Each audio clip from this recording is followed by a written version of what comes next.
Hello, everyone. Good morning, and welcome to the Tackling Sexual Misconduct in Academia in Belgium, the Netherlands, and the UK.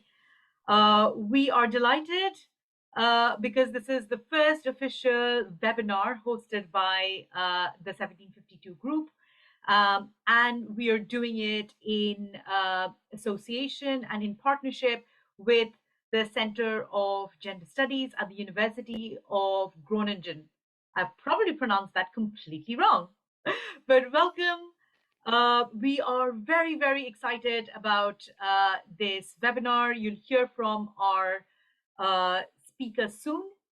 5 years on from the Me Too movement, academia is still struggling to adequately address issues of sexual and gender-based violence. So through this webinar, we intend to share some new research which is happening across the UK, the Belgium, and Netherlands. But it is also our way of sharing knowledge and facilitating communications and conversations across borders and learn from one another and build partnerships. I will introduce our speakers in a minute, but just a couple of housekeeping rules before we proceed. Each speaker will speak for about 15 minutes, and then we will have a Q&A session. So throughout the webinar, you can post your questions in the Q&A section, and I will pick them up and direct them towards our speakers. We have also used the webinar format on Zoom to ensure the safety of all our participants. We've had in the past experiences where our webinar has been hacked. So we wanted to ensure that all our participants are safe and we create a safer space for all our speakers and everyone who participates in this webinar. So we did put together a code of conduct. We hope that you have all engaged with our code of conduct. And yeah, so if there are any actions which violate our established code of conduct, we will immediately take action. Without further ado, let me just introduce our speakers very quickly. So I will introduce all the speakers at once, and then we can start with the conversation. So our first speaker would be Anna Bull, who's a lecturer in education and social justice at the University of York, and also the founder and director of the 1752 Group, a research and campaign organization addressing sexual misconduct in higher education. Our second speaker is Dr. Olga Pedentseva, who is a criminologist currently affiliated to Verge.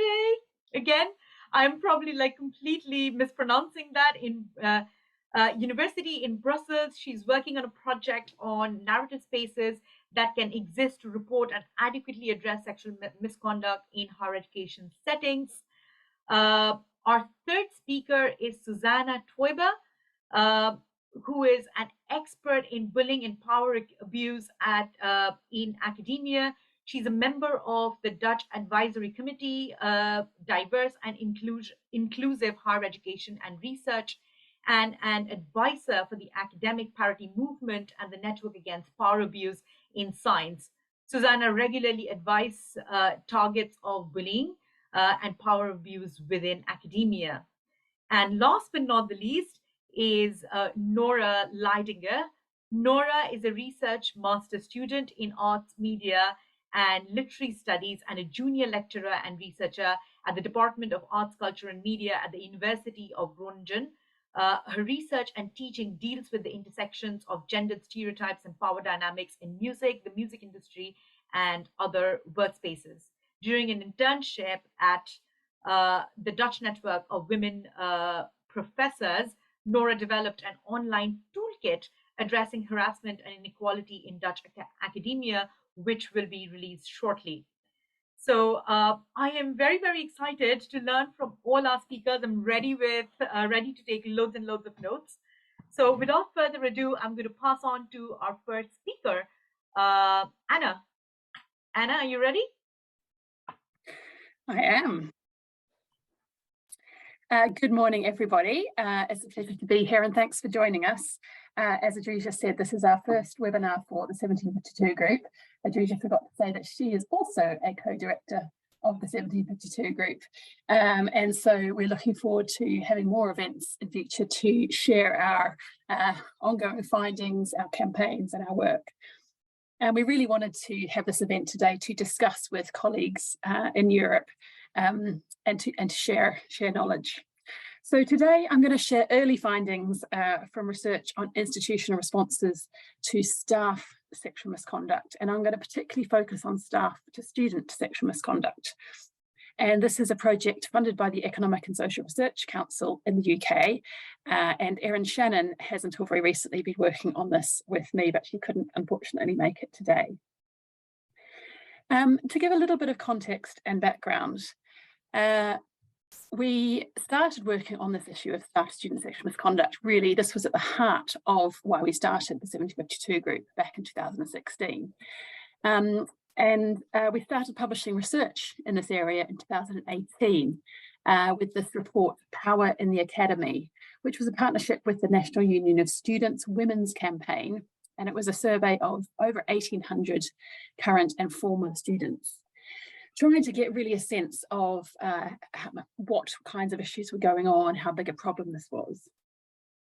Building on that, I led on a qualitative study, which included interviews with 16 students and early career researchers who had experienced sexual misconduct from staff. And that was published in the report, Silencing Students. And then we realised that nobody was going to tell universities how to do it. So we had to actually create guidance ourselves. And working with Georgina Calvert-Lee, a discrimination lawyer who has taken legal action against universities, we produced guidance on how universities should handle reports of sexual misconduct. So that's kind of our research background. And this year, in the UK context, we are actually seeing some progress. So the sector organisation Universities UK have recently published guidance on staff to student sexual misconduct, including a legal briefing about universities' responsibilities in this area. And this work came about partly through our, well, I'd like to think partly through our campaign work. And we sat on the advisory group, and I can say more about that in the questions and answers if you're interested. But it's still really difficult to get data on what's going on. So in this research project, I was interested in understanding the reporting experience in a bit more detail, as this is a real gap in a lot of literature. Prevention and support are both very important, but there has to also be the option of making a formal report to your university or your institution to get them to take action to make sure that the students and staff are kept safe. And this is particularly important when staff are the perpetrators, because we know that staff are likely to target multiple other people. So the study was an interview-based one. And actually, as well as interviewing people who had experienced sexual misconduct and attempted to report it, we also interviewed staff handling these reports or complaints in universities. So we were looking at the challenges of this process, both from the perspective of the people reporting and the staff handling these reports. And you can see here, overall, we had 52 interviews. And the first 3 lines of the complainants were interviewed, or people who had reported or attempted to report to their institution. There were 6 who experienced sexual misconduct from other staff, and there were staff, 13 staff to student and 7 student to student. And as you can see, for staff handling complaints, we had 3 case study institutions, and we carried out some further interviews. So today I'm going to focus just on the staff to student numbers because this is comparable to my previous study. And I want to say what's happened and what's changed over the past few years since I published Silencing Students and Power in the Academy. So let's start with the good news. There are some improvements, I think, from what we can tell. So most people who choose to formally report, which not everybody does after they disclose, If they make this choice, then it is progressing into a formal process. Now, by contrast, in silencing students, some people were blocked or dissuaded from reporting. We're still seeing people being slightly dissuaded, but not being actively blocked. So I think when universities receive disclosures or reports, they know that they have to actually give the option of taking action. And more generally, cases are getting further into the process before issues arise. There are still, as I will explain in a minute, a lot of problems in the process of handling reports, but these are coming a little bit further along. So actually, some institutions seem to be getting a little bit better at handling these cases. For students, there is definitely a lot more support available than there was even 5 years ago. And that's specialist support around gender-based violence. And that's so important. It's not the case everywhere, but it's certainly better. However, for staff and the staff complainants, there is still not very much support available. But having said this, what happens at the end of a case or the outcomes are still not substantially different. So I'll just give a brief overview of some of the outcomes of these cases and focusing particularly on the staff-student cases. I mean, with such a complex and large data set, it's really difficult to give a sense of the whole. And so this is just one way of trying to give an overview. These are the outcomes for the staff-student cases. And the 13 in the study. So as you can see, I think it's possibly even getting more common that the respondent, so the person who was reported, leaves during the investigation. Because investigations are progressing further, or are more likely to be, there's more likely to be a formal investigation as far as I can tell. It might be that more respondents are being pushed to leave before the end of a formal process. That's their way of dealing with it effectively. Now, this is, of course, not a good solution at all, because they usually move on to other institutions with impunity. We did see 3 complaints upheld or partially upheld in this group. So this might sound like good news, and it is in some cases. However, the partially upheld ones, it might be that there were, say, 13 or 10 or 15 different issues put forward, and maybe only 1 or 2 of them were upheld. So this might still not be a good outcome, but in some cases it was.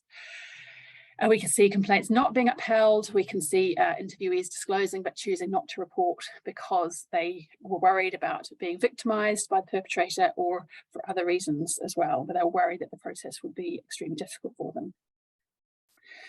So why is this happening? It's complicated. But what I'm going to do in the remainder of my time is highlight 3 issues that arose during the reporting process that affected it. And I'm particularly going to highlight the ways in which the gender of the reported party, the accused party, and the status, the relative status of the reporting and the reported party affected the process.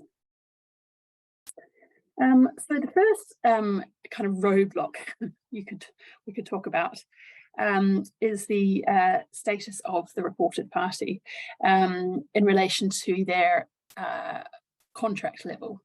Now, there's a very common kind of myth or commonly repeated idea that universities are protecting star staff. It's the big name professors who bring in a lot of money. Now, this is definitely true. But what this project has revealed is that it's not only the star staff, the big names who are being protected. It's all perpetrators or alleged perpetrators who are being protected.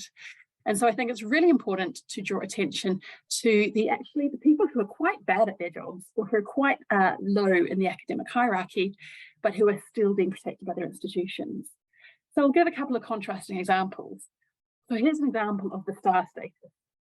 This is Sophie, and all names have been changed, talking about her PhD supervisor. She said he really positioned himself as the father figure of the group. He'd been at the university far longer than the head of department. He had way more seniority than anyone there. He has a very big academic track record. He's well known and all that, and I'm nobody, so it feels very asymmetrical.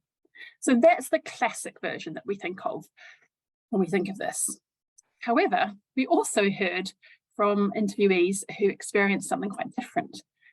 So this was someone who we'll call Willow. Now we put her in staff to student because she was also an MA student before and during her time working as academic staff. And the person who targeted her, she described, he was a research technician. He was on the same type of casualised contract as me, but he had a lot of friends in the department and was part of a group of PhD students and postdocs that were always having sexualised conversations. So he wasn't somebody who had a lot of seniority. And similarly, a PhD student who I called Finn, the lecturer, her supervisor who targeted her, was actually quite bad at his job. Apparently, by the time she reported him, he'd already received, she said, so many complaints about not responding to emails, not doing his job. So I think it's important to note that actually these perpetrators are being protected across the institutional hierarchy, no matter if they are early career, perhaps even precarious. But what's important, what has in common here is their gender. So that could be that they're being protected due to gender, but it could also be that they're being protected due to the inadequacy of reporting processes and institutions' just unwillingness to take action on these issues. So a second issue that arose in the reporting process is what I'll call a credibility deficit. And this was also about gender and status during the process. So a credibility deficit, when you have a formal reporting process, the investigator has to assess the credibility of each witness. And remember, in the UK anyway, the reporting party, the person who's experienced harassment, is also only a witness to the process. So they don't have very much parity, as we pointed out in our complaints guidance. And so the credibility of the witnesses, including the complainant, are assessed against the credibility of the reported party. And both the gender and status of the reporting and reported parties were used in assessing credibility. And in some cases, not all cases, but in some cases, this led to some very surprising decisions around weighing evidence. So this is an example of a group complaint where a PhD student, who I'll call James, reported on behalf of a group of PhD students, which included multiple types of problematic behaviour, including sexualised harassment, racial harassment, and bullying. And he said there were 13 people who made this group complaint describing hostile and intimidating behaviour. The university's disregard to weigh the evidence and the lack of diligence in seeking out additional evidence gives the impression that it would rather support a powerful member of staff than act in the best interests of a group of students who have provided testimony against him. And this was not the only example in the study where there were multiple witness statements. I think another study with about roughly the same number of witness statements, and then one statement from the reported party. Now, of course, we don't know the kind of content of these statements, but it does seem surprising that it's difficult to find upheld findings with so many witness statements coming forward. So this suggests that there might be some bias around the supposed credibility of students coming forward. And interestingly, James here is a male student. It was a group of male and female students coming forward. And so this suggests that it's more about their status as students rather than their gender. There were some counterexamples to this. This was not always the case. For example, cases where there was only one complainant and not many witnesses, and there were upheld findings. So I think this is an area where there is where practice is not even, and is very patchy across universities. Now, the final example I want to talk about is what happens if you finally get to a disciplinary panel. Now, this is the decision-making panel after an investigation process. This will be senior members of staff in the institution who will look at the evidence. They might well ask questions of the reported parties and the witnesses, and they will make a decision. Now, in the UK, for staff cases, this will be only staff members. There won't be any, usually there won't be any students on this panel. Now, in my previous study, Silencing Students, there were some egregious examples of how students and reporting parties were treated during disciplinary panels. It made it very harrowing. And there is evidence now that some disciplinary panels are getting training in this area, which is fantastic. However, in a fairly recent interview, and I should have said all of these interviews were about cases that took place since 2016, and some of them were much more recent than this. And so this is an example of a case from only a couple of years ago, less than a couple of years ago. Sarah, a PhD student, and she's describing the questions she was asked from her disciplinary panel. The first question they asked was, why did you not complain about the incidents closer to the time they occurred? Now, this is one of the really common myths about reporting, is that people will always report something immediately. So this is one of the things that should have been picked up in training. And this is an institution that, where you would have thought that this would have been picked up. I won't read the whole quote, but Sarah also points out the fact that she couldn't provide any men to back up her claim. She had a woman who was a witness, but she didn't have any male witnesses. And she said the panel seemed to see that as a sign I was making it up and couldn't really back up my claims. So we can also see the credibility deficit here, the lack of male witness. And as I said, it's important to note that this panel was taking place at an institution that had done quite a lot of work to improve processes. And there had been some good practice examples in Sarah's case up till then. But then it got all the way through the process, right to the disciplinary panel. And unfortunately, it was not upheld, presumably partly due to these victim blaming questions. So just to wrap up, I've talked about 3 ways in which gender and status impacted on the process, leading to outcomes not necessarily being upheld. And I suppose just moving forward, is this about poor process, or is this about wider structural failures? I would suggest that it's probably about both. And it comes down to the lack of institutional will and incentivization to tackle these cases. So there are definitely structural issues. And there have definitely been improvements in process, but we've still got quite a long way to go. And the reasons for why that is not happening are perhaps ones we can discuss during the chat.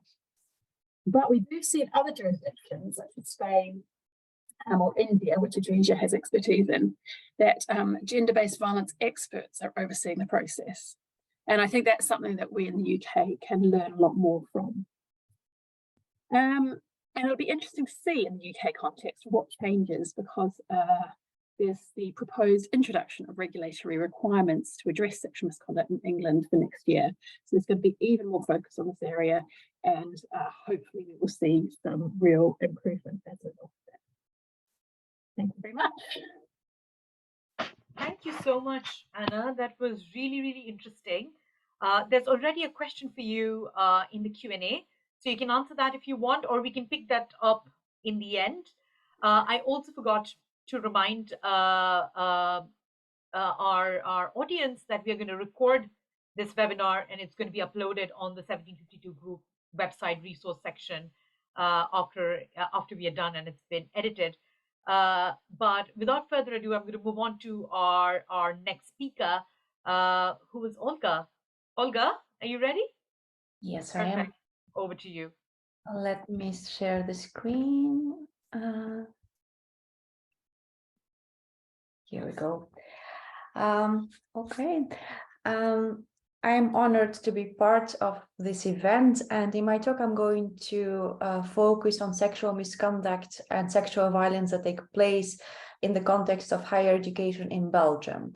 And I'm especially talking about situations that involve an element of institutional power imbalances, so both staff to students and staff to staff mostly senior towards junior staff. Now, the topic as such is not new. However, existing research and public debates primarily highlight the context of the US and the UK, and several cases, several examples aside, not much is known about the situation in the mainland Europe just yet. And I'm not quite sure what causes this gap. Is the problem effectively larger in the Anglo-Saxon context, or is the approach differently due to contextual differences? Is Europe maybe more reluctant to address issues stemming from power imbalances? Well, in any event, I started working on this topic end of last year, and a discussion in Belgium, where I work and live, blew up entirely this January. It started with media coverage of the case of an archaeology professor in Brussels who had gathered 23 formal complaints of sexual harassment against him. And the university was severely criticized for not taking the matter seriously, for letting the case drag on for years, while allegedly everyone knew. Eventually, the guy was fired, but only after pressure from the Federal Institute for Equality. And then in the weeks that followed, a whole media storm broke loose, reporting many different cases, different in their nature and in their seriousness, but all decrying sexual misconduct and power abuses on the part of academic staff or HEI staff across different universities in Belgium. You can see in my slide a selection of several relevant headlines, but there are many, many more, and this issue still receives a lot of media attention today. Now, these media reports and public testimonies of survivors, academics, lawyers, activists, you name it, had one thing in common. They criticized the ways in which universities deal with such complaints. So in essence, the focus of this media storm is less on what happens in those cases, but more on how poorly the universities have responded. Just to give you some context, there are different channels. We are still starting to work on this, but there's different channels through which a complaint can be handled in this non-judicial manner, informally, via ombudspersons or so-called trust points, or through formal procedures such as investigation of an external so-called prevention advisor, and there can also be disciplinary procedures which are conducted by internal university boards, so composed on an ad hoc basis within universities. If I were to sum up the critiques that are voiced on these different university responses, they relate to the following things. High threshold, for example, no possibility of formal anonymous complaints, the practice that has been described as institutional listening while silencing. We also hear critiques of too slow handling of complaints, which has been described as strategic inefficiency in studies in other contexts. There is also lack of transparency and communication during the procedures towards all the parties involved. For example, in a researcher who has filed a complaint against her supervisor shared with me, the prevention officer was very proactive when I was considering filing a complaint, and then silence, months and months long, also ignoring all our emails and calls. She didn't even reply to questions that related to the procedure, like what would happen with the evidence. I had no clue we would end up months later in a room with a weird collection of people while our dean was reading my very personal messages out loud. This was just humiliating. Moreover, the investigation is not perceived as sufficiently independent. There are many people who are saying this is just colleagues scrutinizing colleagues, and also these external prevention officers are reportedly operating in the sphere of familiarity. Also, there is this ambiguous procedural logic, lacking procedural guarantees, and a strong reliance, it's important, on this prevention of risks vocabulary. And finally, last but not least, there is a problem with what I would describe as a narrative space. And I mean by this that complex narratives are elicited, received, and then misappropriated. And I'm a narrative researcher, so this is this narrative problem that I mainly highlight in my work.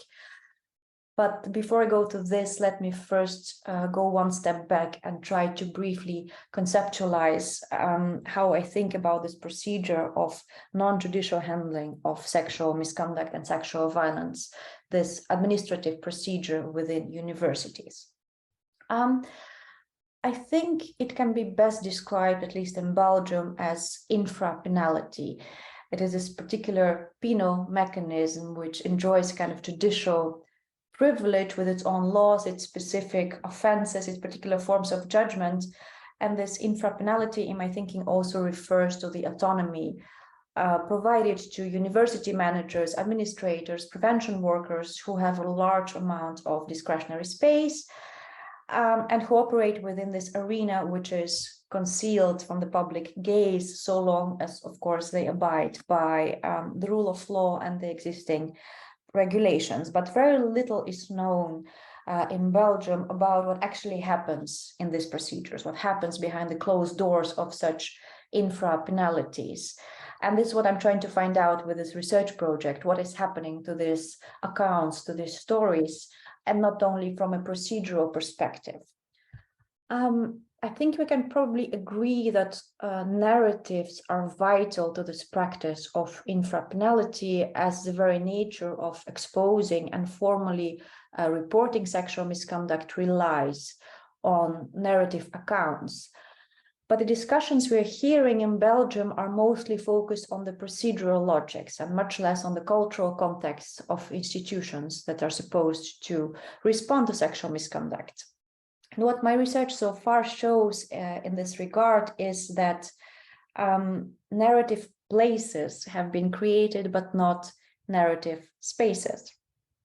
To make it a bit more concrete, the project I am currently working on discusses or delves into the ways in which narrative of sexual misconduct in the academic settings are cultivated, to which expectations and which formats they speak, and which formats and procedures enable or constrain disclosure and meaningful discussion of this very difficult and sensitive issue. The empirical part of my work is based on interviews, some observations, informal conversations, and also participants share any material that they think is relevant. For example, I have received document exchanged in the course of the procedures, but also very personal things such as excerpts from diaries and so on. So basically, I'm trying to find out how these accounts of sexual misconduct are received and acted upon by HEI once they are reported. And this is based on the experiences of people who have been part of such a procedure. I know throughout my research, I keep on stumbling upon this issue of narrative spaces, as I mentioned previously.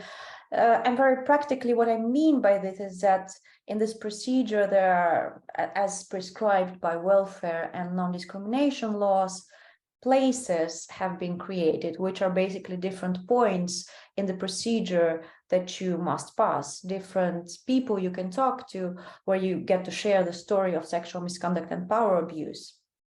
The thing is that the cases that I have been researching so far, this is explorative, qualitative research because we know so little about the situation. But these cases are very complex, and they involve ambiguous and difficult stories, which are difficult to tell as well. Some participants said that they ponder for months and months on whether and onto how formulate their accounts, and the forms and the formats which are used in these procedures, granted they are constrained in a way, but still there is a lot of space to tell the story in the way that one sees fit. So they ask very open questions and try to get those stories, and universities expect details which serve as evidence, which they will compare with accounts, for example, of the person against whom the complaint is filed, and with accounts of witnesses, direct colleagues, and whoever is involved in the procedure.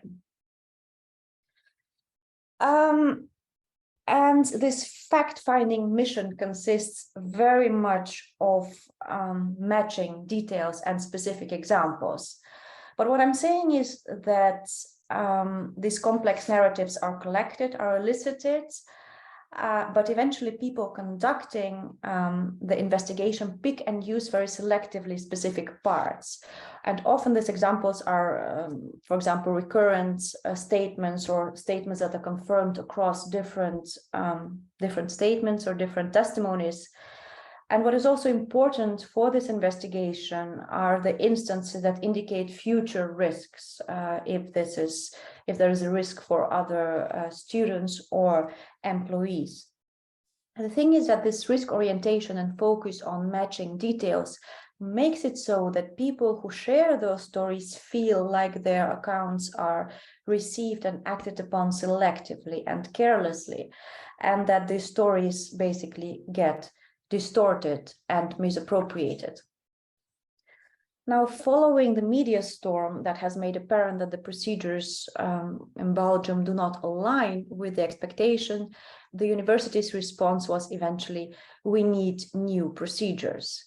And we need to lower the threshold for reporting so that people can, quote, overcome their mental barriers, as our rector phrases, are very much focusing on the mental barriers of the one who is reporting. Yet this narrative problem, or the careless handling of complaints, if you will, remains ignored. So the problem is that these stories are collected and get misappropriated. And broadly speaking, also the problem that we don't know yet how to speak about sexual misconduct in HEI without falling prey to dualities. And of course, complainants quickly start to realize that there is this lack of space to speak about the problem, that there is too little room for complexities, for ambiguities. So eventually, people filing such a complaint also start to anticipate this. And my research also delves into this production of narrative in the complaints, but I will bracket that today. I do want to end with saying that alongside the procedural issue with this whole infrapenality, we have a lot of work to do with addressing the broader context. Probably obvious, but still the problematic power imbalances at root of the problem. And I think we need a reflection about what makes academia so specific from a cultural perspective when it comes to speaking about sexual violence. And I think we have this imagery about academia as a space for reasoned discussion, achievement, and empowerment, which is fine, which is great, but it can become problematic when it is related to this, quote again, spirit of exalted specialness, the belief that universities and professors are special in their service to humanity's laudable pursuit of truth, variety, and special in their presumed responsiveness to a creed whose moral and ethical requirements are far more stringent than those governing social intercourse.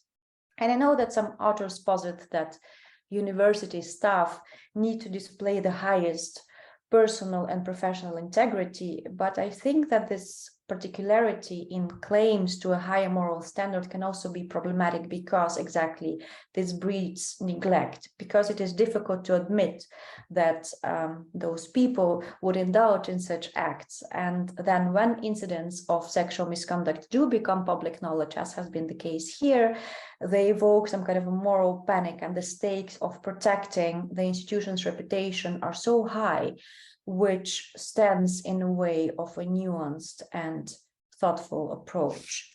And just to end, I wanted to show the information of some sexual violence organizations in Belgium, both institutionalized and activist, and also my email address. Please do get in touch if you're interested to hear more about this research.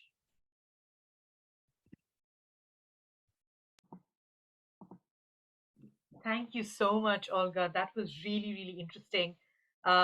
And I can already find so many similarities to what you were speaking about, both from the UK and what Anna was speaking about, but also around my work in India. And I'm sure we'll pick that up, these commonalities and these intersections in our conversations. But thank you so much. This is really, really interesting. But for now, I'm going to pass on to our next speakers, Susanna and Nora. Are you both ready? So we'll first start with Susanna, who will hand over after they're finished to Nora. Thanks a lot for your patience. Thanks for having me. I'm already writing a lot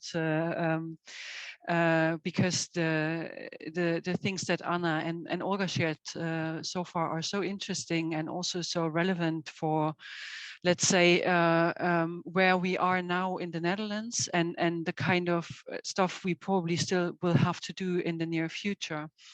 So I wanted to take you with me on a short reflection on how the Netherlands are faring in dealing with harassment, sexual harassment in higher education. So first of all, let me say from an outsider's perspective, I'm German. And I probably see things differently than Dutch people see them. So I'd also be curious about what the audience has to say about this. So one of the things that I notice is that there is quite little acknowledgement of gender-based violence in Dutch higher education. And I do think this is partly due to cultural reasons. The Dutch typically identify as very tolerant, open-minded and emancipated. And that means that actually structural racism and sexism in higher education are only recently becoming acknowledged. So we're basically lagging a bit behind other countries in this. Another particular thing about Dutch society is the so-called harmony model. They call that the polder model. And this is the dominant model to approach conflict. Which actually means not to have conflict, but to emphasize a consultation culture. And that means that reaching consensus is quite central to all political and economic problems. And broad support is typically the main goal, which sort of facilitates non-performativity and co-optation of grassroots initiatives. And it also serves, of course, mainly those in power because it prevents constructive conflict about gender-based violence in higher education. Also because it preemptively sort of dismisses alternative voices as violating harmony, which very much relates to what Olga just said. We just have not much narrative space, so to speak, as of yet, to talk about gender-based violence. So basically, a unified approach to gender-based violence in higher education is lacking. And this also shows in rankings. So while the Netherlands oftentimes actually think of themselves as quite progressive, what you see here is that we do score quite low, for instance, in the share of female professors if you compare the average European country, which is the dark bar, with the Netherlands, which is the green bar, very much in the end of this ranking. There have been a number of recent reports that are sort of pushing and initiating change. One of them is the Harassment in Dutch Academia report that was commissioned by the Dutch Network of Women Professors. And the other one, 2 years later, was the Harassment at the University of Groningen report, which was published by the Young Academy in Groningen, of which I'm a member. And I also have been one of the authors of this report. And both reports basically demonstrate the detrimental effects of gender-based violence. And I should probably emphasize here that we have been looking, both reports have been looking mainly into staff-to-staff relationships. So not students, staff to students violence. I think probably what most of you here share is this understanding that gender-based violence is, of course, facilitated by systemic factors that are characterizing the academic system, both structural and cultural. So, for instance, the hierarchy and the competitiveness, but also the strong dependency on a few powerful people and gatekeepers. And all of these factors contribute to encouraging, excusing, trivializing, and normalizing harassment and gender-based violence. And they also lead, like also in the Netherlands, just like in the UK and Belgium, to quite inadequate responses to incidents. A lot of retaliation against reporters of gender-based violence, as well as the silencing and erasing of targets, right? When targets are being pushed out of the universities. And what's interesting is, I think that both of these reports find roughly the same categories of harassment: sexual harassment, physical and verbal threats, denigration, exclusion, and a refusal to facilitate what is deemed special needs. So needs that people would have who are pregnant or on maternity leave, or who are caretakers. And what was very interesting is that the report commissioned by the Dutch network of female professors uncovered specific types of harassment that are common in scientific workplaces, which they coined scientific sabotage, and which refer to all behaviors that directly obstruct a person's work as a scientist and their careers. And this was also found in the Young Academy report, and is actually a prime cause for careers of marginalized and underrepresented groups being put down and pushed out of academia. Scientific sabotage includes, among others, refusals of promotion, the denial of tasks or functions that are needed for promotion, unjustified authorships, subordinating people in assigning management and research tasks, but also making a person's work, ideas, and expertise invisible, or blocking their access to spaces, documents, objects, or information, labeling people as incompetent, and it can culminate in the physical or financial destruction of people's research projects. So what these reports basically revealed were new insights into gender-based violence at Dutch universities, and they also serve to underscore the urgency of change. So in garnering awareness, these reports, I think, have led to some changes and initiatives, some of them like on a European level and probably less related to our reports, but we have now the gender equality plans, right, for which are compulsory for every university that wants to compete for European money. In Dutch universities, the installment of ombudspersons has become mandatory. Most universities have zero tolerance statements and codes of conduct, and we have very many diversity officers at all kinds of levels throughout the universities. But many of these regulations and commitments are not really binding. So while, for instance, the ombudsperson at each university is binding, what is not binding is the resources the university provides to that ombudsperson in terms of time, access to data, finances, or the implementation of recommendations made by the ombudsperson. And for all the other self-regulatory commitments, such as zero tolerance statements, code of conduct, but even on the European level, the gender equality plans, there's actually no checks, no enforcement, and no accountability. And if we compare that to actual legislation, which is of course not just self-regulatory, we have a number of laws that are relevant. For instance, the Higher Education and Research Act, which is protecting academic freedom, or the Working Conditions Law, which holds that universities have to provide safe working and learning environments and have to minimize what is called psychosocial work stress, under which harassment and intimidation falls. But these are hardly enforced. So if you look at case studies, legal case studies, you see that this is hardly ever working in the benefit of a staff member making a complaint. And different from other countries, such as the UK, we do not have legislation on coercive action or psychological violence.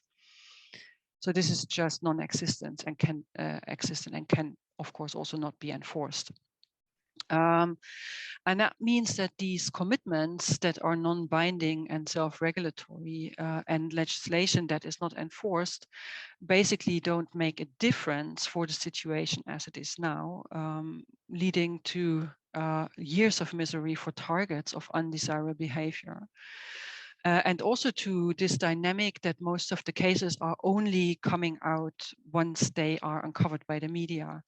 So at this point in time in the Netherlands, holding a harasser accountable seems possible only through the media, although we had an example just last week of a Dutch astronomer who was sent away from the University of Leiden.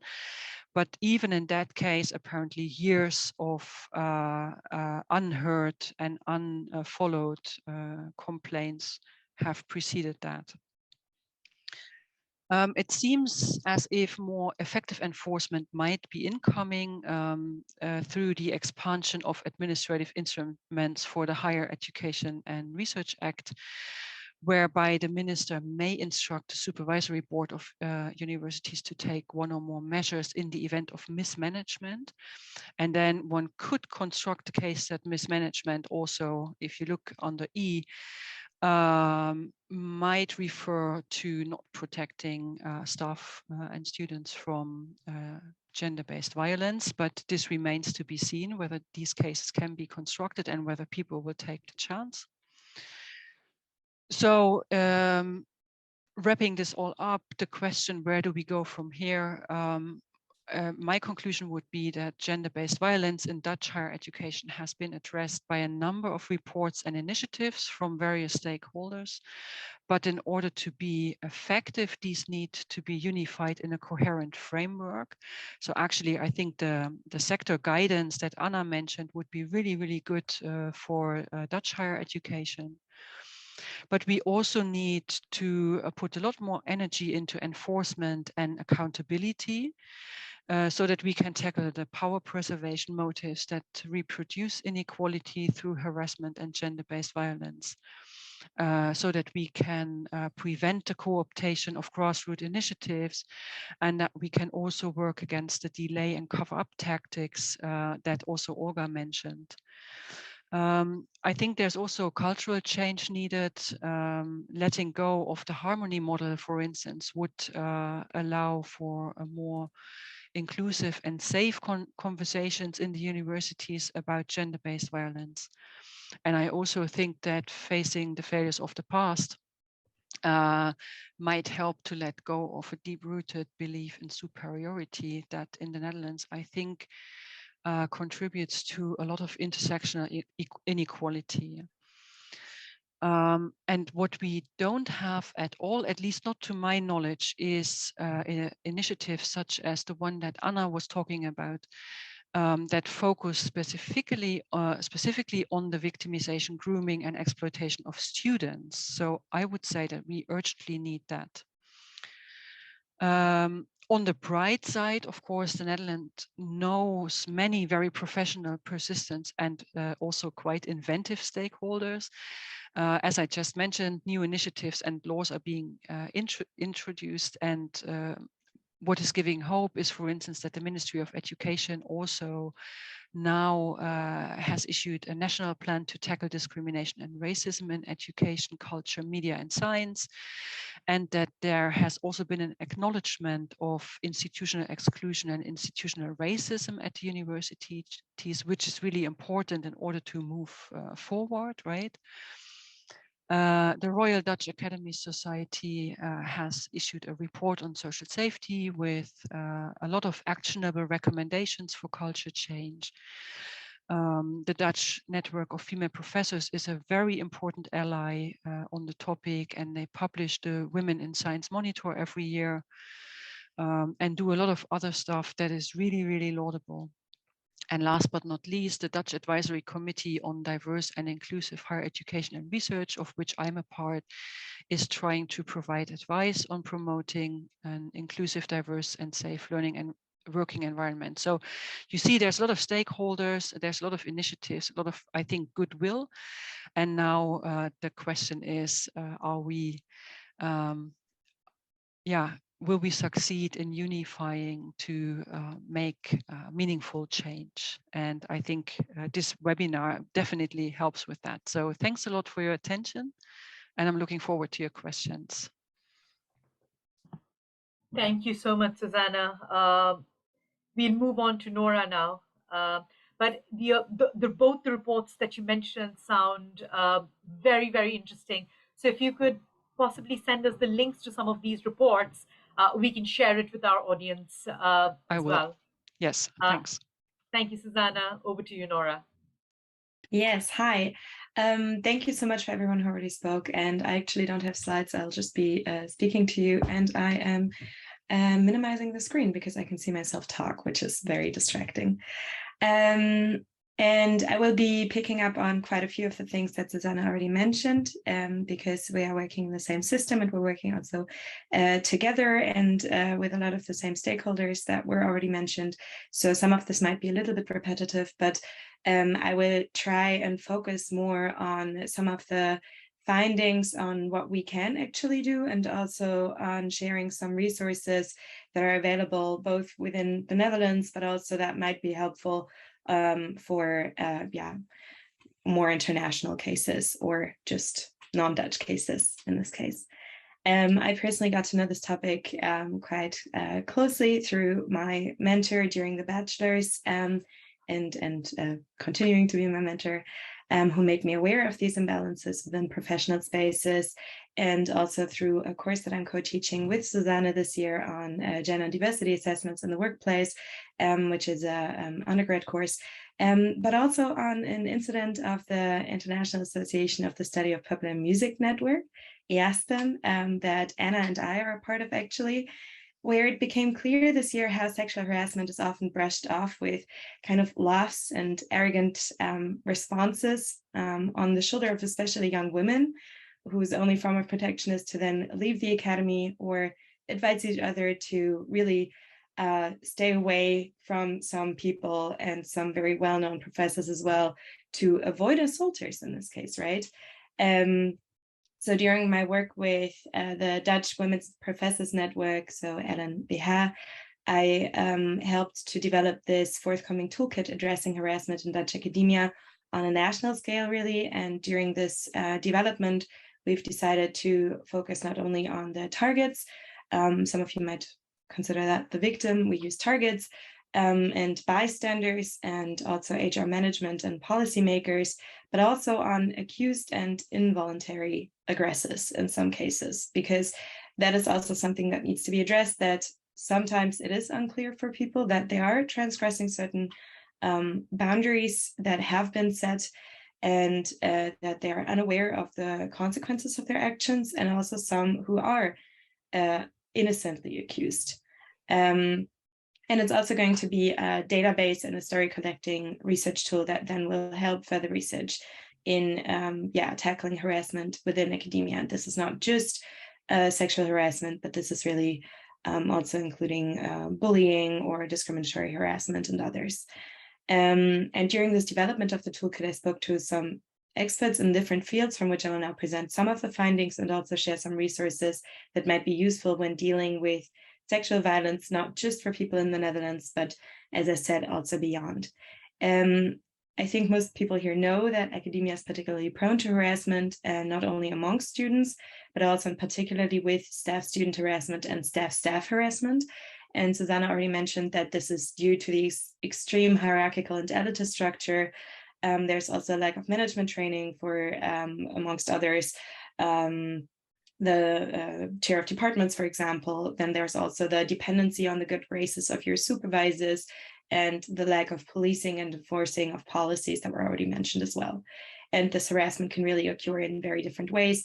On the one hand, it can be in this quid pro quo fashion, which basically means that a target can be pressured or coerced or groomed also into engaging in sexual acts in return for things such as an employment or continuous employment. I recently spoke to a PhD candidate who got told that she's only allowed to attend the conference where her supervisor was going to present her research if she agrees on sharing a hotel room with him, right? This is a story that I've been trusted with in the last 3 months. It can also be a very hostile work environment with unsafe conditions for the target, who could be at the receiving end of harassment, but also witnessing others being harassed means that you are in an unsafe work environment. So you don't only have to be in the receiving end. Witnessing harassment is enough to make you a target of harassment as well and a victim of the system. And while this likelihood to be harassed is around 4 times greater in the Netherlands for young people between or up until 24 years of age, and we see that women are more often targeted than men, where most of this data obviously considers sex as binary and isn't further intersectional in this way. It's important to be aware that really anyone can be a victim of assault, and that it's also important to not stereotype victims when it comes to these, well, sharing their stories, right? And in any instance of harassment at the workplace, no matter if it is sexual harassment, bullying, discrimination, or any other abuse, what's really important is to start keeping a log. This is both advised for the police and legal support, as well as for yourself, with really detailed descriptions of any event that you can remember, and as much evidence as you can find, including a diary describing when and where any incident took place, who was present, what was said or done, but also how you perceived the incidents, your responses during and after, and your thoughts and feelings. And it's important to keep this log offline and also outside of your workplace, so that it's somewhere that is really only accessible through you and people that you trust. If you can, print or forward all written evidence to a private email account, and you can start this log even when you just feel uncomfortable with a certain response or how someone behaves around you, just to also keep track of everything. And even if it doesn't progress any further, it helps you to kind of guide your thoughts as well, and maybe even pinpoint when would be a good step to actually involve others or to take further steps. And you don't have to share this log with anyone if you don't feel comfortable doing so. Just keeping it for yourself can be very helpful to reflect upon, because oftentimes we see a gradual progression of incidents getting worse and worse and worse, and the target kind of numbing down to it by getting used to the gradually, heightening and increasing abuse. A few of the things that you can do is, if you feel comfortable doing so, communicate to the person that they're crossing your boundaries. This is obviously in no way a mandatory step, and you don't have to make unwanted behavior explicit for it to be unwanted, but it can help in some instances, such as when the aggressor is unaware of their actions or your responses to their actions also. It is very helpful to familiarize yourself with internal HR policies and consider reporting internally. I think a lot of people here are familiar with the work of Sada Ahmed, who wrote this really important book on complaints last year, who also highlighted, amongst others, why this can be very problematic, where the complainant becomes a complainer and also a problem. But again, there is no universal solution. So for some people, this might be helpful to consider, contacting the ombudsperson, for example, or the confidential advisor, to talk to your line manager, the head of the department, or anyone else that you feel comfortable, just to make sure that this institution also is aware of what is happening, even if it just is so that you can say, yes, I tried that, once someone is asking you if you've considered different steps before going to, for example, the police. In the Netherlands, there is something called the Juridisch Loket, where in every city, free legal advice is offered to people living there. So when you're just, unaware of the legal situation, this is somewhere where you can get some advice. There's also some law firms specializing in sexual harassment, especially in the workplace, which is a bit sad almost, right?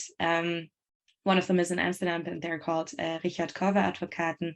I'm going to post some links into the chat after I'm done speaking, who's also offering their first consultation hour for free, just to see if they can help you. We do have this case that our legal system evolves around the idea of in dubio pro reo, right? So that when in doubt, we are always considering that the person who's accused is innocent, which is also an important one. But there obviously is a difficulty when it comes to the sexual assault is, a crime that is often committed in private. So there is going to be a new law that is not considered rape, but where they're considering sex against will, so sex without consent. which they're now going to be separating, which carries a lower sentence and doesn't require a no, but can be any case of unconsensual intercourse or sexual assaults, really. And there's really quite a few number of help pages. What's really important, unfortunately, and this is quite infuriating, is that going to the police, or especially in the Netherlands, when you are a victim of sexual assault, then there is an institution called the Centrum voor Seksuele Geweld, or the Dutch Sexual Assault Center, where a team of doctors, nurses, police officers, psychologists, social workers, and sex therapists are working together to catch the target and the victim of abuse and sexual assault in the best and most holistic way possible, really. It's important to file that report before seeking psychological help, because seeking psychological help first and then filing an incident report is often considered a death sentence in the courtroom. And this is very frustrating, but it's important to know also. And going to the Centrum for Seksuele Geweld also doesn't mean that you have to file a police report. It just means that they will be collecting evidence that could still be there and will be able to help you in case you then choose to file a report, or also in case you later choose to file a report. Something that makes me hope for some improvement is that we see a slow but steady progression for this topic to receive more and more attention. So we see that panel talks like this and the aforementioned KNV report, this forthcoming toolkit with LNVH, and public acknowledgement are helping the system. And this makes research such as the one that Anna, Olga, and Susanna are talking about even more important to see if the situation actually improves, for whom it improves also, and to test how to improve the system further until it really becomes this more inclusive space for all talents to thrive. For time reasons, I've shortened this a little bit, but I'm going to post some of the links into the chat now, just for everyone else to be able to see what I'm talking about, so that you don't have to look it up. And I'm also adding my email address in case anyone would like to reach out. And I'm giving back to Elvia.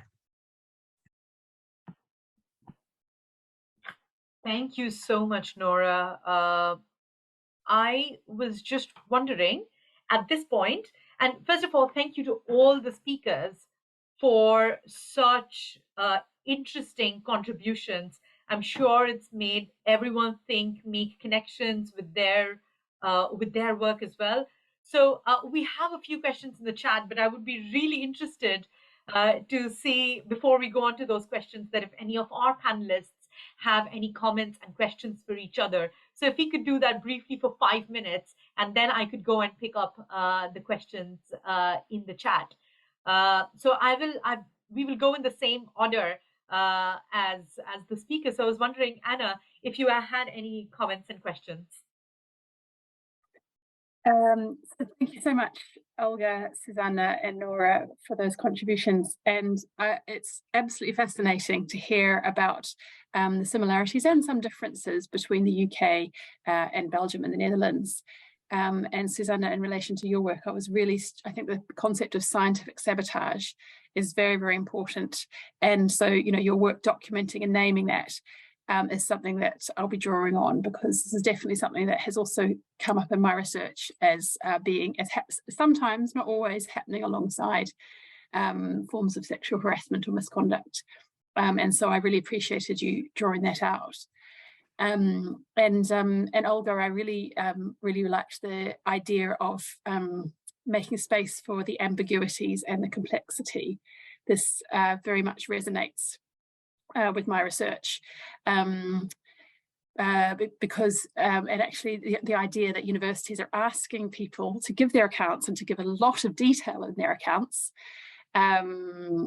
In fact, we've got to the point where this is seen as bad practice for GDPR reasons. You should not be gathering personal data that is excessive, so it's actually against the law, but we're still getting to the point where we can encourage institutions to act on that. So there is this kind of question about how do you document these, the complexity of these accounts. And yeah, Nora, it was really interesting to hear about similarities and differences in the support structures here in the UK and in the Netherlands. And I think that a lot of us are having these.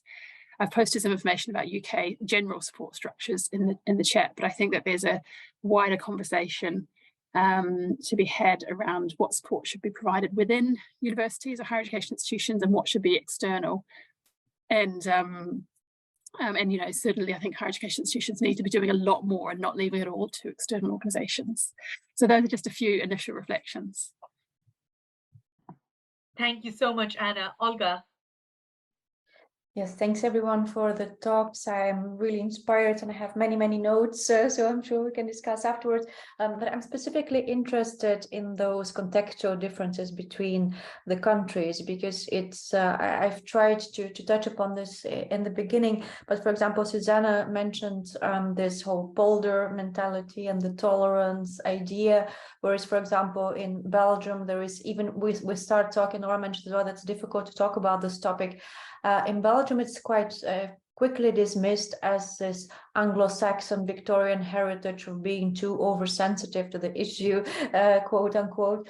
So I was wondering if Anna and Adrija, if you could reflect on how you can explain the fact that the UK has paid much more attention to these issues, because it's very apparent that although Netherlands and Belgium are making some efforts, that we are lagging so much behind on these procedures and the way that the issues are handled. So how come that the context of the UK higher education is paying more attention? It's not, obviously from Anna's presentation, it's not ideal, but you have much more initiatives than we do, let's say. Thank you, Olga. Shall we go to Susanna and Nora for their reflections and then come back to you, Anna?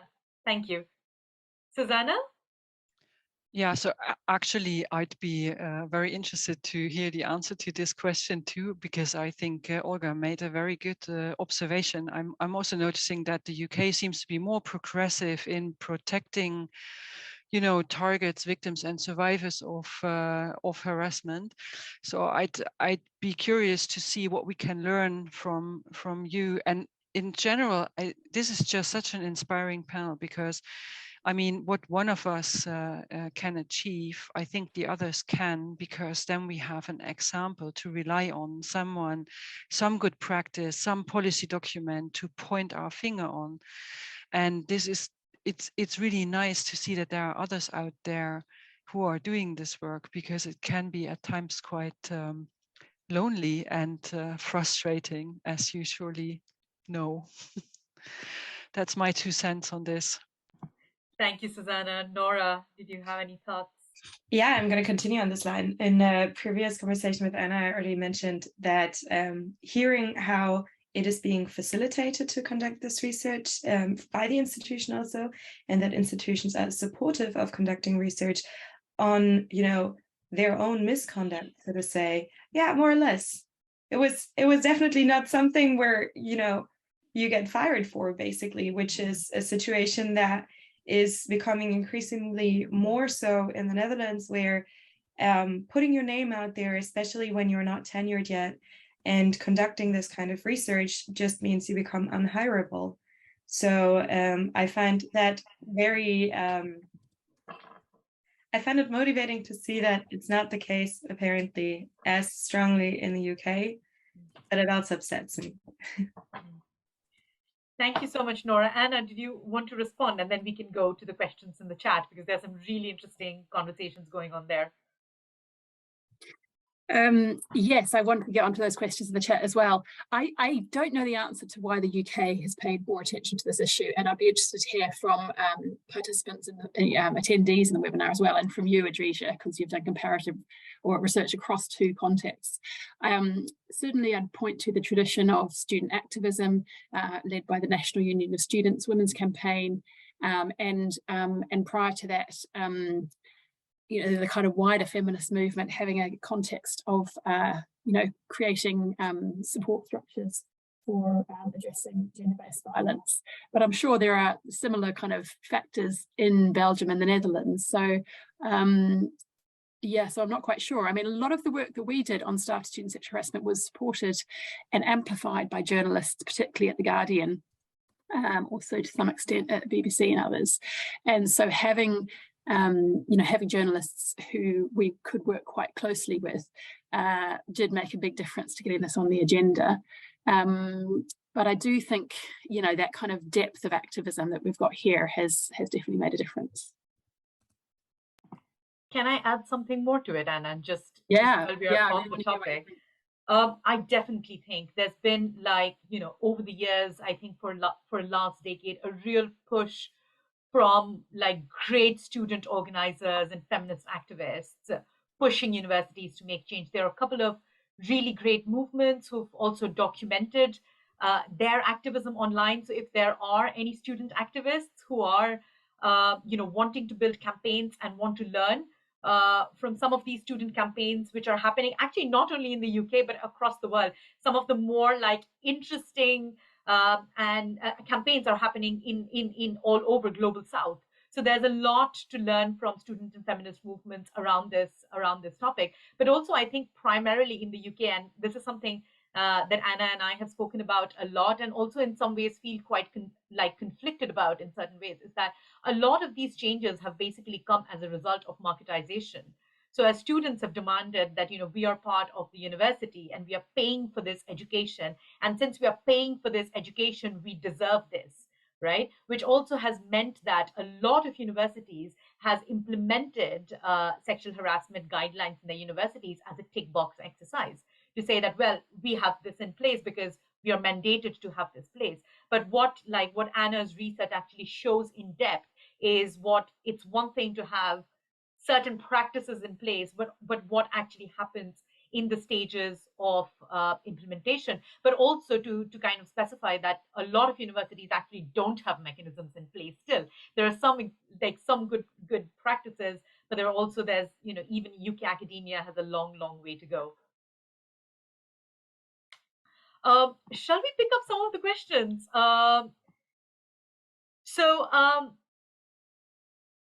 I think the first one was just a clarification on something what Anna said about what do you mean by staff complaints? That was it complaints that other staff members make against staff, or is it students and staff? And I know Anna's done so much research on this, so you could expand. Sorry, I meant to type it in and then I screwed up the response. So I haven't looked at staff making complaints against students. Staff complaints is staff to staff. So I think there's space for looking at staff making complaints against students, but I haven't looked into that. Okay, thanks, Anna. The other question I think is a lot of people would be interested in was the question around a lot of us do research in this area, but also are activists in this area, want to make change in this area. So how do you balance that role of a researcher and activism, and how do we move between those spaces? And I would be really interested to know and hear about this from all our panelists. Should we take 2 or 3 questions and then answer them all together? I think the next one is specifically for Susanna and Nora. It says that why have you just your rationale behind using the term target, and if you could just speak a little bit on that. Okay, shall we have that, and then I'll go through the other question. Oh, actually, while we're on it, there's one for Olga as well. On Olga, how do you think, how can informal networks play a role in this? So yeah. So shall we start from this time from Susanna and Nora, and then go to you, Olga? Yeah, I can maybe briefly explain the rationale behind using the term target. I learned that from my colleague Morteza Mahmoudi from the US. He's the founder of the academic parity movement, and he was a target of bullying himself. And he's very insistent on calling people targets instead of victims, because he says only the persons themselves can call themselves victims. We shouldn't victimize them by calling them victim from the beginning. That's the whole rationale behind that. So I typically use target to indicate that somebody has been targeted by bullying, and if that person themselves feels they have been victimized, that's okay. But I'm not putting that label on them. Yeah, I think my rationale is similar, just slightly different, where a target is passive, right? They've not done anything. They've not made themselves a target. They're just the target of this kind of behavior. And a victim carries a certain stigma with it. And also it is a quite strong self-identification. And this is something that not everyone is ready to do, right? So sometimes describing incidents, people will say, yeah, I recognize that. But, or, it's easier to say I've been a target of this behavior than to say I'm a victim of abuse. That is something that is more difficult to actually pronounce, and it can be triggering for people. Thank you so much, Nora and Susanna. Olga, did you want to? Actually, sorry, before we move on, Susanna and Nora, did you have any comments on the question of how do you balance research and activism? And then we can move to Olga for both the questions. I don't balance it. It's the same for me, very much so. I think that activist research is very, very important. It's the foundation of critical theory. All of the research that we are doing should be intersectional and should be activist in a way, because if it's not, I often struggle to see the societal responsibility that you have as a researcher by giving back to something. And yeah, doing research is a form of activism, and it's my form of activism also. Thank you so much. I mean, Nora. I agree with what Nora says, and also I wanna just have a word of caution. I mean, we tend to assume that what our male, white, heterosexual colleagues do is neutral science, while in fact it is of course not. But they are never being asked whether they are being activistic. So I don't think that this is actually. This should not be a question unless it's meant to sort of reproduce the inequality that we're already facing in the higher education system. Brilliant. Thank you so much, Susanna. Olga. Yes, maybe I can first pick up on this research activism and then move on to the informal networks.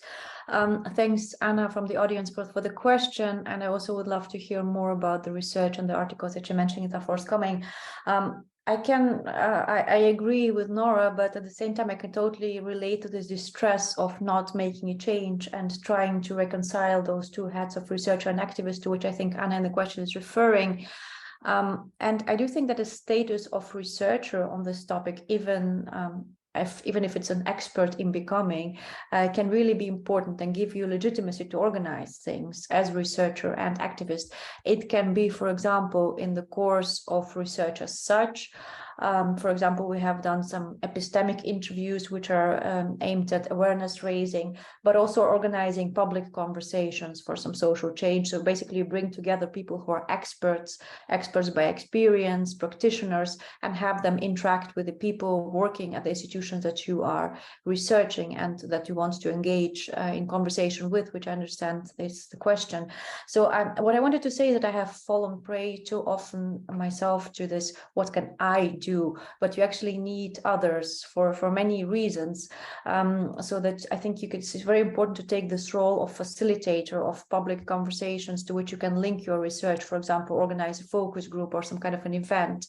And what was mentioned also in this question was the role of network. And I think it's really important to make yourself known, because there are many people working on this topic and not necessarily formally. From my experience, there are many diversity workers, engaged professors, experts by experience again. And once you start searching, once people know that you're working on this, I have been contacted so many times by people who I had no idea were within my professional network who are also concerned with this issue.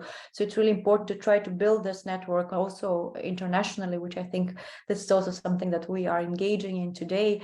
And then the second question about the role of informal networks for creating a space, a more narrative space or more safe narrative space, they're definitely really important. The thing is, I'm speaking from the Belgian context that, for example, the so-called trust points, the informal institutionalized informal networks, they do not have a very good reputation in Belgium at this point. There are, however, a lot of ad hoc initiatives and people who you can turn to, but the issue, so it is definitely highly, highly valuable, but I think they're not always valued institutionally. I think also, as was mentioned before, in terms of allocation of time and resources and the space that they get, but they definitely are crucial in creating this space, but they need to be more established, I would say, institutionally, while staying still informal and have this status of trust and informal discussions. That was a long answer, sorry. Over to you, Anna. But I just wanted to ask all the panelists that would you be okay to go over like 5 minutes, because it'd be lovely to take another round of questions. Would that be okay? Or I'm we not can't sure do if our that. tech support can allow that. Maybe Okay. Mark, Okay, so it's good to be mindful of that. Okay, Anna. So, okay, that's fine. That's fine. Okay, so we promise we are only going to be 5 minutes. One more quick round of questions after Anna. Actually, I also want to go back to what Nora was saying about institutional support for this research, and and actually becoming unhirable by doing this research. So I did start doing this work as an activist more than as an academic before while I was still precariously employed just after my PhD. And actually, yeah, I didn't find that it made me unhirable. But it probably meant I wasn't hireable some places. Maybe some of those job rejections that I got were because of my research area. But yeah, I do think that there's, there are higher risks for precariously employed staff. Yeah, I suppose I've forgotten which question I'm answering. The activism and balancing activism and research. Oh yeah, sorry about that. Yeah, I mean, for me it is a juggle, because there's requirements to produce academic outputs which are in a certain format that are not necessarily accessible to everybody, whether because they're behind paywalls or because they're just not very readable. I mean, I try and make them readable. So there is a balance in thinking about the outputs and thinking about how much energy I'm putting into disseminating ideas, bringing together groups, working with policymakers. How much time should I spend going to meetings of sector organisations such as Universities UK to try and push them in the right direction? So there is a difficult balance, and I haven't found it other than to be extremely busy. Thank you, Anna. There is a question in the chat, which is a very interesting question about unionizing. And how unionizing around it can play a role. And I'm just going to quickly add something to it, is that I was a researcher. I did maybe like a researcher and activist together in this area, but I realized that the point when getting hired was a problem was when I connected my research to the union demands of precarity, of like pay, of that's when it became a problem. But I would also like connecting to unions and local demands, because it's something that I talk about a lot about in my research, is that precarity, pensions, pay gap, all of that is so closely related to gender-based violence. So I think making those links are really, really important. UCU has also done a report on gender-based violence in academia. UCU is the University College Union, which both Anna and I are a part of in the UK. So I've shared that link in the chat as well. But I would love to hear from all of you about your thoughts on that. And one final question is that how do you engage with your research with male colleagues, and how do they respond to that? Okay, shall we start with Susanna and Nora again, and come back and end with you, Anna? Well, I mean, I like this question about how do you engage with your male colleagues in that research, because gender-based violence, of course, also affects males. Everyone who is sort of violating the gender stereotype will be targeted. So in our reports and research, we also come across a lot of male colleagues who are suffering, not less than any female colleague, you know.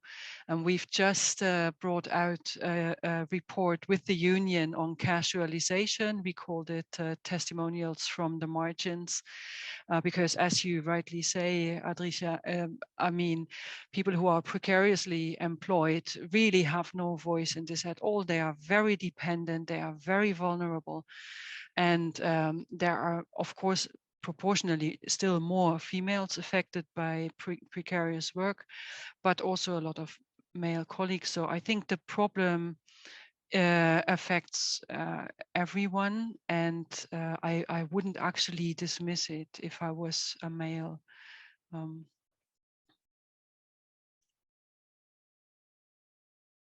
Susanna, do you also want to mention the union really quick? Well, maybe you can mention the union, Nora. I certainly can.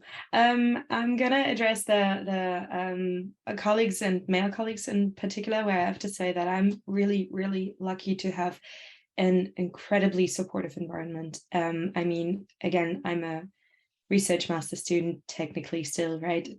Where I have to submit my thesis at one point, but I'm teaching a lot and I'm doing a lot of research, and I'm very much supported by mentors and senior colleagues who are aware of these dynamics and who are also especially supportive of my research and who are also interested in learning from me at this point, which is something that is also really valuable when it comes to my peers at my home institution. At least I really feel like I'm listened to and I'm being supported. But I attended a conference earlier this year in September, I think, in Liverpool, and the experience was very different, where people were just denying the incidents, and they are all people who have, you know, been very well aware of what they call the EASPA Me Too of this year, who've all witnessed these things and who just said like, oh, but come on, like, is this really an issue? And is this really something that we're still talking about? And well, why don't you just say no? And why aren't you just, you know, they very much doing the victim blaming things. What we do have in some instances is that some of my peers are blind to their privilege. So I will mention something that I witnessed or happened to me, and they will say, weird, I didn't have the same experience. And I look at them and I'm like, well, I don't know, could be because I'm a woman and you're not. And that is something that is often still a bit disregarded as conversational, so to say. When it comes to the union, I have mixed feelings where I am aware that they can do a lot of good, but I've mostly witnessed problematic responses where victims weren't helped because they joined the union 2 months after the incident started. And it's kind of this insurance argument that, you know, only emergencies are being dealt with and not underlying conditions, so to say. We see that. I've personally been struggling with one of my contracts in the last year. I have to mention that I've had 18 contracts at my university last year within 12 months, right? Which is also saying something about a certain precarity and also really lack of transparency in the system. And one of them wasn't going through. And at one point I didn't know what to do anymore. And I did contact the union and they said, well, we think you should sue. And then I said, but I like my job. And then they said, we see the problem. And that was the extent of their help, right? So that is also something that is a bit problematic. And then making really problematic statements themselves, where a colleague, contacted the union over not getting the promotion that she deserved. And then they said, we have to know if there was a woman in the committee, because if there was a woman in the committee, then we can't say that it was due to sexism. And then she said, well, but why wouldn't we be able to, point to the very obvious sexism and racist sexism in this case that was that she was targeted with if there was a woman in the panel? Well, because women can't be sexist, right? And these kind of perspectives are still something that we see often within the union. So there is a lack of, again, intersectional awareness within unions when it comes to understanding what precarity means, what discrimination can look like and what it also entails. Thank you so much, Nora. Olga. I'll be very brief. I think we're running over time. I have, when it comes to male colleagues, I have very mixed experiences, and I don't think it should be male, female kind of thing. But I do also have many anecdotes and illustrations, such as comments like "good luck with research, it will ruin your career," or questions such as "oh, you probably have some personal experiences," so making it more ad hominem. So yeah. But at the same time, there are also many colleagues who are very supportive and are again, yeah, trying to help. But the thing is, with the discussions, at least within our universities and other universities I've been working with, it's quite often the usual suspects, a group of people, male and female, and whichever genders, who are working together and who are interested in these issues. But this is definitely not the majority. So I would rather frame it as people concerned with this issue or not, and not really male, female as such. Thank you, just Olga.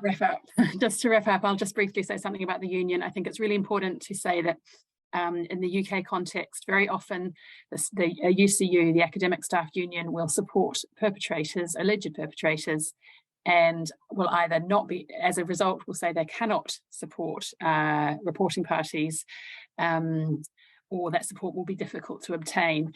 And we've seen nasty tactics when the union has been supporting alleged perpetrators, which undermine and victim blame the person reporting. So unfortunately, the union has got a lot of work to do in dealing with its own internal sexism and its own internal support for abusers.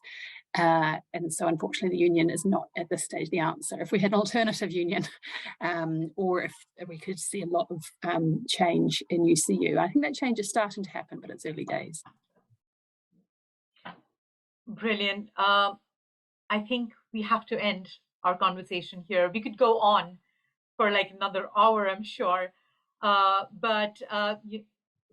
Thank you so much, first of all, to all the panelists for all your brilliant contributions. I'm sure we learned so much, and we'll keep this conversation going. Audiences, if you want to get in touch with us or any of the other panelists, please feel free to write to them. All the resources, again, that we talked about have been shared in the chat.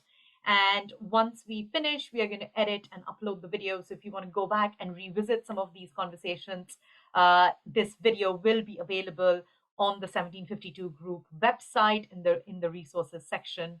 So thank you very much, everyone, and have a great rest of the week.